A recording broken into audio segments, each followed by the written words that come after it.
बदलते समय के साथ एक नई विश्व व्यवस्था, एक नए रंग रूप और व्यवस्थाओं में बदलाव, एक नई विश्व व्यवस्था खड़ी हो रही है। एक नया ग्लोबल स्टैंडर्ड भी तय हो रहा है। इसके हिसाब से भारत का एजुकेशन सिस्टम खुद में बदलाव करे, ये भी किया जाना बहुत जरूरी था। स्कूल करिकुलम के 10+2 स्ट्रक्चर से आगे बढ़कर अब 5+3+3+4 करिकुलम का स्ट्रक्चर देना इसी दिशा में एक कदम है।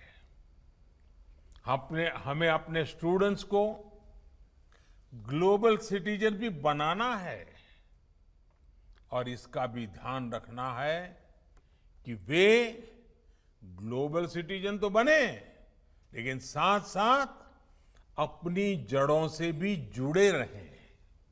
अभी तक जो हमारी शिक्षा व्यवस्था है उसमें व्हाट टू थिंक, मैं बहुत जिम्मेवारी से बोल रहा हूं, व्हाट टू थिंक पर फोकस रहा है, जबकि इस शिक्षा नीति में हाउ टू थिंक उस पर बल दिया जा रहा है। ये मैं इसलिए कह रहा हूं कि आज जिस दौर में हम,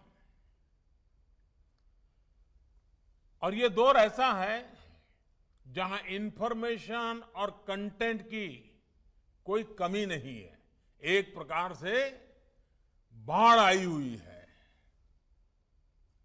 हर प्रकार की जानकारी आपके मोबाइल फोन पर अवेलेबल है। जरूरी ये है कि कौन सी जानकारी हासिल करनी है, क्या पढ़ना है। इस बात को ध्यान में रखकर ही राष्ट्रीय शिक्षा नीति में प्रयास किया गया है कि जो पढ़ाई के लिए लंबा चौड़ा सिलेबस होता है, ढेर सारी किताबें होती हैं, उसकी अनिवार्यता को कम किया जाए।